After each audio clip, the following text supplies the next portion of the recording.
Bom, muito obrigado, Samurai. Estou muito feliz de estar participando aqui do festival do IIP. Eu vou falar um pouco da minha linha de pesquisa. O título da minha apresentação é Resultados Exatos em Gravitação Quântica.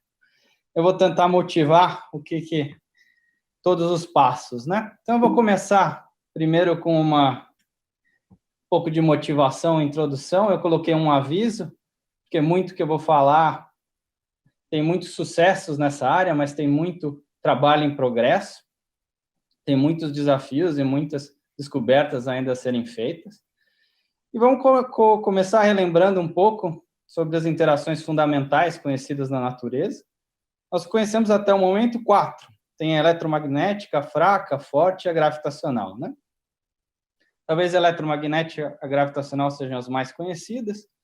E as primeiras 3, eletromagnética, fraca e forte, elas têm uma teoria quântica. Elas são estudadas através de um formalismo que chama teoria quântica de campos. Basicamente, esse formalismo ele combina, né, a mecânica quântica com a relatividade especial e nos dá uma teoria, uma descrição dessas interações muito precisas, né, que você pode verificar experimentalmente com uma precisão enorme, né? A quarta força daquela nossa lista, que seria a gravitacional, é atualmente entendida em termos da relatividade geral de Einstein, né? Mas, porém, até o momento ainda tem uma compatibilidade entre essa teoria de relatividade geral, que a gente vai revisar rapidamente, e essa mecânica quântica, né? E a junção dessas duas teorias nos daria o que seria a gravitação quântica, né?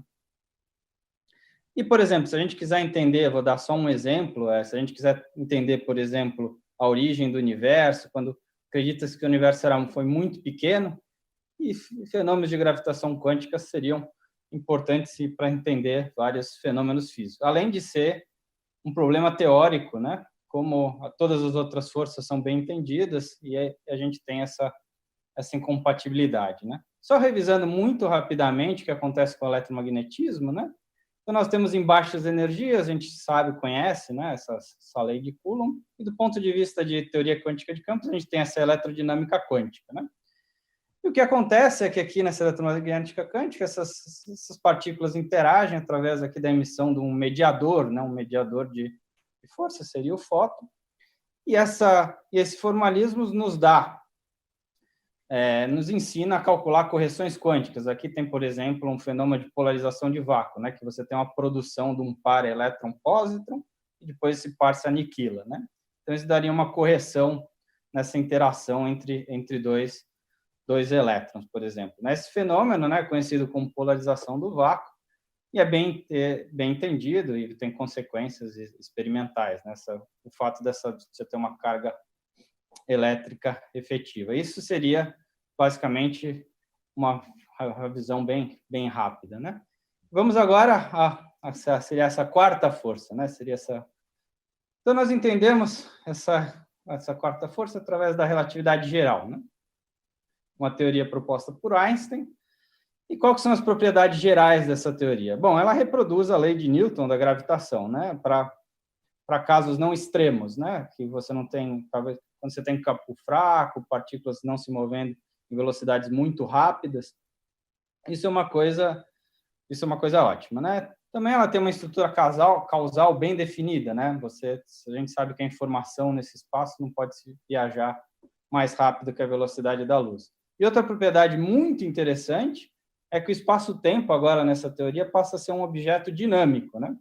Então, por exemplo, objetos massivos nessa teoria, na verdade, o que eles fazem é curvar esse espaço-tempo, né? Aqui, por exemplo, nessa figura aqui de baixo, a gente tem uma comparação entre objetos de diferentes massas, né? Por exemplo, o Sol, uma estrela de nêutron, um buraco negro ultramassivo. Na verdade, o que eles fazem é deformar esse espaço-tempo, né? Essa geometria do espaço-tempo. E uma partícula se movendo, né, nesse espaço-tempo, na verdade, o que a gente chama de força gravitacional seria a partícula sentindo essa curvatura, né, desse espaço-tempo, né? E agora, mas a gente pode perguntar, né, o que acontece, por exemplo, quando a gente quer estudar casos extremos, né? Por exemplo, o Big Bang, né? Acredita-se, é uma teoria que o universo teve um início, né? E era muito pequeno no passado. Então, na verdade, nesse tipo de casos, a gente teria que, na verdade, por por envolver regiões muito pequenas, a gente vai discutir um pouco mais, a gente teria que, além da relatividade geral, a gente teria que ter um entendimento dessa gravitação quântica, né? Como seria quantizar a gravitação. Vamos entender agora um pouco dos problemas dessa gravitação, né? Então, vamos considerar, por exemplo, na relatividade geral, a gente tem um espaço suave, né? O que acontece se a gente começa a dar um zoom cada vez maior e olhar cada vez distâncias mais microscópicas, né? E a gente espera que, devido ao princípio da incerteza, ou correções quânticas, quanto mais esse zoom é feito, a gente mais flutuações, né? Flutuações aleatórias desse campo gravitacional vai ser importante, né? Então, cada vez que a gente vai olhando cada vez mais profundo, mais profundo, mais profundo, a gente vê que no último nível aqui a gente tem realmente uma confusão, né? A gente tem grandes oscilações, mas não oscilações dos campos gravitacionais, né? Se a gente tivesse uma teoria quântica desse campo, oscilações desse campo gravitacional. E a gente teria aqui uma geometria altamente complicada, né? Seria o que a gente chamaria de geometria quântica. E o que a gente quer na gravitação quântica é fazer sentido, né? Essa geometria extremamente, ao invés dessa geometria extremamente complicada, né? No nível quântico, né? Não precisa nem ser suave, ela tem realmente oscilações drásticas, mas oscilações do espaço-tempo em si, né? Então, por exemplo, vamos entender só um pouco, né, um pouco mais, né, o que aconteceria se a gente tentasse quantizar a gravitação do jeito tradicional, né, usando a teoria quântica de campos. E daí a gente tem, por exemplo, partículas se movimentando no espaço. Então, por exemplo, vamos considerar que a gente quantiza e essas partículas interagem gravitacionalmente através da emissão do mediador aqui, que seria o graviton, né, que seria a partícula que media essa interação gravitacional, né? Então, se a gente tem duas partículas viajando no espaço, elas podem interagir, emitindo um graviton, emitindo dois gravitons e assim por diante, né? E a gente pode fazer uma brincadeira usando apenas análise dimensional, sem ficar muito preocupado com os detalhes finos da teoria. Por exemplo, entender que esse processo aqui, em relação às partículas se propagarem sem interação, certo? Seria dada por análise dimensional, por Gn, que é a constante de Newton, que aparece lá na nossa lei de Newton, da gravitação, e E ao quadrado seria a energia típica do processo, né? Você poderia pensar como se fosse energia de massa desse processo. Então, a gente vê que, se a gente considerar a emissão de um graviton, essa probabilidade de emissão, ela cresce com a energia, certo? Então, conforme você vai aumentando a energia, esse processo vai ficando cada vez mais importante. Se a gente pegar o caso de dois gravitons, novamente usando só análise dimensional, a gente conclui, aqui tem uma integração, né, porque na verdade você pode somar sobre os estados intermediários aqui, e de fato a gente vê que na verdade essa série vai ficando cada vez pior nessa divergência, né? E o problema, divergências aparecem em teoria quântica de campos, mas esse tipo de divergência em particular é do tipo não renormalizável. A gente não sabe como lidar com esse tipo de divergência, né? E tem algumas soluções, né? O que seria essa nossa gravidade quântica? Então, por exemplo, possíveis soluções. Uma possível solução é que, na verdade, que a gente esteja, ao invés da gente olhar para esses diagramas isoladamente, a gente poderia pensar em somar esses diagramas todos, né?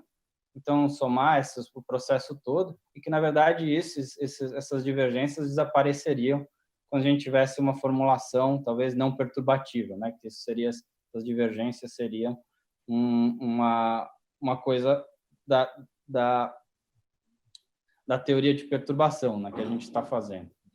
E isso seria dizer que a gravidade tem um ponto fixo no ultravioleta, né? Esse problema não se sabe se tem ou não tem, seria uma solução para essa gravidade quântica. Tem uma teoria que chama teoria das cordas, que é uma outra possível solução, que a hipótese básica dessa teoria das cordas é que, na verdade, as nossas partículas, né, ao invés de ser pontos, elas seriam, na verdade, pequenas cordas, né? Seriam, na verdade, algo unidimensional, né?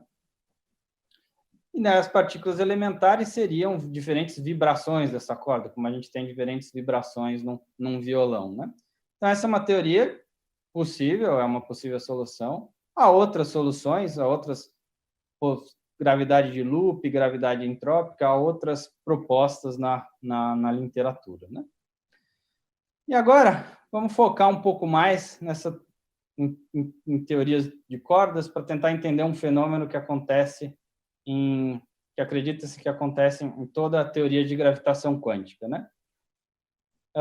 Suponha que a gente pegue uma teoria de cordas e joga essa teoria dentro de uma caixa. Se você não gosta de uma caixa, no final você pode tomar essa caixa indo para infinito, se você quiser. Mas o que acontece, né? A gente poderia pensar, não acontece nada, são só cordas em uma caixa, né? Mas acontece uma coisa muito interessante que é chamado fenômeno holográfico.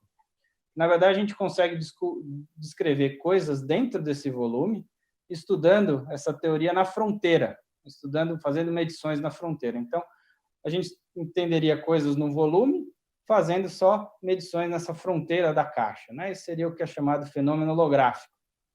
Em algumas teorias mais simples, você até pode provar isso, né? Você pode até deduzir essa relação. Isso é coisas bem recentes, do ano passado. Você consegue provar esse fenômeno holográfico, mas é uma coisa que espera-se que esteja presente em todas essas teorias de gravitação quântica, né? Então, vamos entender, vamos focar um pouco nesse processo até o final do seminário. E você só um pouco mais técnico, vamos considerar um exemplo concreto, só para ver que essas coisas são bem definidas, né? Então, vamos pegar um tipo de cordas, né? Então, a gente tem cordas se propagando e colocar ela numa caixa. A gente coloca numa caixa que chama espaço antidescita, que, na verdade, é uma caixa com uma caixa interessante, uma caixa que tem várias simetrias, uma caixa que a gente gosta. E aqui tem um espaço interno, S5, não vai ser muito importante. Então, a gente coloca essa teoria de cordas, e o que aparece que a gente consegue, essa teoria dual, né, que viveria na fronteira, seria uma teoria do tipo N igual a 4 super Yang-Mills. Yang-Mills, acho que muitas pessoas já ouviram falar, elas são super importantes para descrever um modelo padrão de partículas elementares. Eu vou falar um pouco mais o que é esse super e o que é esse N igual a 4. Mas eu escrevi aqui essa densidade de Lagrangiana para essa teoria, né? Essa é uma teoria. Então, a gente está relacionado uma teoria de cordas, que tem gravitação, com uma teoria sem cordas. Essa é uma teoria de campos.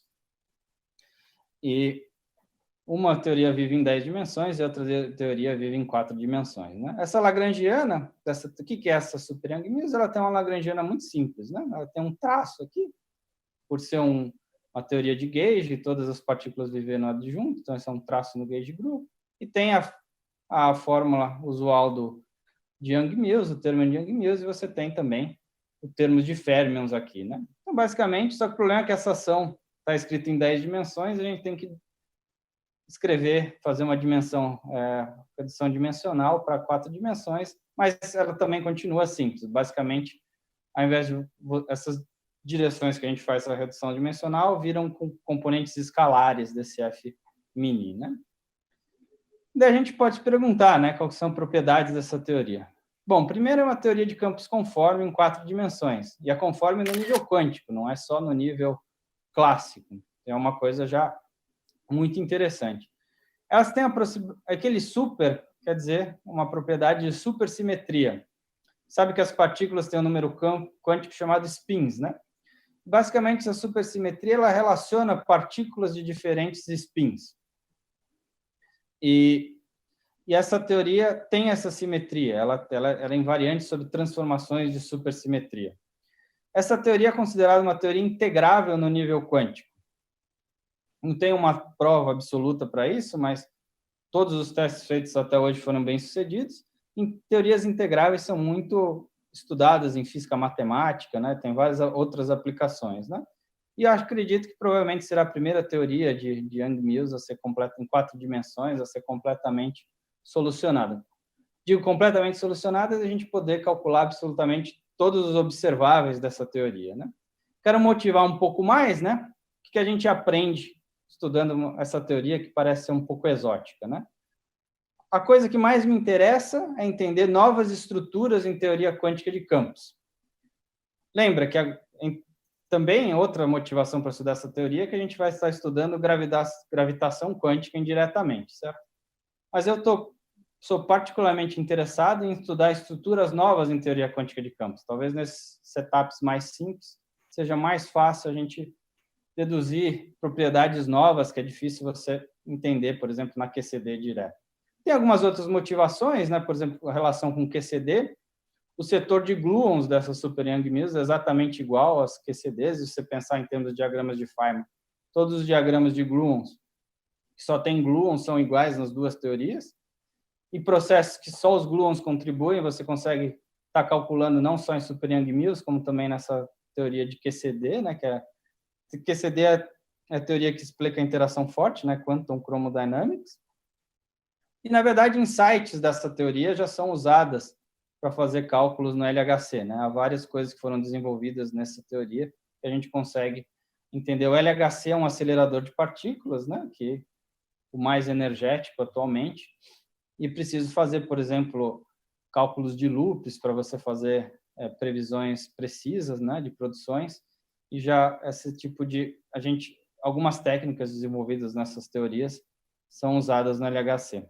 Bom, outros motivos para estudar essas teorias seriam novos insights em teorias conformes e também integrabilidade. Integrabilidade, como eu disse, tem aplicações em várias áreas de física matemática. Há também uma conexão com matéria condensada. Então, vamos só falar um pouco mais de corda e vamos falar alguns resultados exatos, né? Então, por exemplo, uma corda, né, a gente viu que é um objeto unidimensional, né? Então, uma partícula, quando ela se propaga no espaço, ela faria uma linha no espaço, né? Certo? Seria uma linha nesse espaço-tempo. Uma corda, por ser um objeto unidimensional, ela produz uma superfície bidimensional, que seria um cilindro, né? E a gente tem esses diagramas aqui, que seria, por exemplo, interações de cordas, né? Então, aqui, na verdade, o que a gente faz para desenhar uma interação de cordas é uma superfície bidimensional, certo? Então, isso daqui seria uma interação de cordas, aqui uma correção quântica a essa interação de cordas, né, que teria um loop aqui no meio, e basicamente a gente somaria todas essas superfícies de Riemann em duas dimensões, né? Uma coisa interessante é que ela não tem aquelas divergências que a gente discutiu no começo, né, aqueles problemas de infinitos, né? Basicamente, o que acontece é que as interações ficam mais suaves, né? Ao invés de ser interações feitas num ponto, elas são um pouco mais suaves, né? Todas aquelas divergências que a gente tinha desaparecem. Então, essa é uma teoria finita, né? A teoria de cordas é uma teoria finita. Basicamente, né, o que a gente queria para entender essas teorias de cordas, novamente, a gente entendendo essas teorias de cordas, a gente vai estar entendendo teorias de campos. Então, na verdade, a primeira coisa é entender essas teorias num cilindro, certo? Teorias no cilindro seria uma teoria no espaço finito, né? E você tem que somar umas correções adicionais para você colocar uma teoria num espaço finito, né? Então, aqui, por exemplo, você tem essa partícula decai e aparece aqui e assim por diante, né? E aqui é outro exemplo de correções. Então, esse tipo de correções quando a gente coloca essas teorias em um espaço finito. E agora, no nosso caso, na verdade, o que a gente quer entender seria essas teorias em superfícies muito mais complicadas, né? Então, a gente tem aqui uma superfície que é uma esfera. Aqui seriam 4 cordas interagindo, eu tenho uma topologia de uma esfera, certo? E aqui seria 4 cordas interagindo no torus, né? Cada buraco aqui seria uma corda interagindo. E, basicamente, é possível obter alguns resultados exatos para essas teorias. O jeito que é feito atualmente, esses são objetos extremamente complicados, é dividir, né, esse objeto em objetos menores e usar toda essa tecnologia de integrabilidade que foi desenvolvida. Então, por isso que essa figura está cortada aqui, né? Isso é um método, não vou falar só desse método, mas isso é um método atual de você calcular essas amplitudes, por exemplo, de cordas, né? Aqui, novamente, aqui a gente tem esse torus, que a gente pode desenhar esse torus, essas duas figuras, da esquerda e da direita aqui, são a mesma coisa, né? Aqui a gente tem um torus, na verdade, essas linhas aqui com o mesmo número de setas aqui são identificadas. Se a gente fechar essa figura, a gente tem exatamente a figura da esquerda, inclusive com essas outras linhas aqui, né? Esses buracos aqui são exatamente as cordas, né, que estão entrando e estão interagindo no processo. Então, vamos só considerar, vou dar um exemplo só. Vamos considerar uma função de 4 cordas interagentes. Agora a gente vai calcular isso na teoria dual, né? A gente pode tanto calcular na teoria de cordas como na teoria dual, que seria a teoria de campos, né? Bom, essa teoria é conforme, certo? Então, só uma observação que talvez vocês, para quem já estudou teoria conforme, é que essa função de correlação aqui, x seria a posição desses operadores, né? A gente pega 4 operadores nessa teoria. Essa função de correlação vai depender não arbitrariamente dessas posições, mas vai depender através de uns cross-ratios, né? Porque essa teoria é invariante conforme. Invariância conforme quer dizer que a teoria é invariante por atividade especial, mas tem mais coisa, invariante por dilatação e invariante também por transformações do tipo especial, conforme especial. E esses y aqui, na verdade, essa teoria tem 6 escalares, seria como se a gente estivesse pegando uma direção nesse espaço de escalares, né? Se a gente pegar o y, isso daqui seria um vetor, né? Novamente, a gente tem que o resultado vai depender desses cross-ratios, né? Então, o que a gente quer fazer? A gente quer pegar, por exemplo, esses 4 operadores e calcular em teoria quântica de campos, certo? Teoria n igual a 4 é uma teoria quântica de campos. A gente teria que Licença, somar... professor. 5 minutos para a apresentação. Tá bom. E a gente queria somar todos esses diagramas de Feynman, né? E aqui eu desenhei um diagrama horroroso, né? Na verdade, a figura é desse artigo aqui, não é minha, mas tem um diagrama horroroso, que, por exemplo, tem um gluon, tem um loop de Fermi, um outro gluon e assim por diante. E a gente consegue, na verdade, é possível mostrar que você consegue somar infinitos diagramas de Feynman e escrever de uma forma extremamente compacta. Então, a gente obtém esse processo de maneira exata. A gente está somando um número infinito de diagramas de Feynman, né? A gente define um objeto, que aqui eu não vou entrar em detalhes, mas eu só queria mostrar como é poderosas algumas dessas técnicas que já foram desenvolvidas, que a gente permite você somar infinitos diagramas de Feynman em teorias de Yang-Mills, né? Como prometido, né, o resultado só depende desses cross-ratios aqui, certo? E o C e Q seriam matrizes conhecidas, que eu não vou entrar em detalhes, só queria mostrar exatamente como é poderoso alguns dos métodos que já foram desenvolvidos, né? Na verdade, agora a gente pode pensar em processos mais complicados, por exemplo, interação de 5 cordas, ou realmente o caso mais geral de interações em loops, daqui seria uma interação de verdade de gravitação quântica. E aqui eu acho que as técnicas atuais, né, na verdade, são difíceis de aplicar nesse contexto, e certamente novas ideias e novas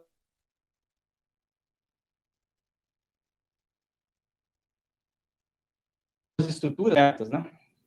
Então, com isso, eu vou direto para a minha conclusão. Como eu disse, a gravitação quântica é um grande problema em aberto e tem ocupado a mente de muitos físicos, e acho que vai continuar ocupando por bons anos. Tem várias propostas, como eu falei, com sucesso parcial. Esse fenômeno holográfico é um fenômeno muito interessante, porque ele conecta as teorias de gravitação quântica com teorias sem gravitação.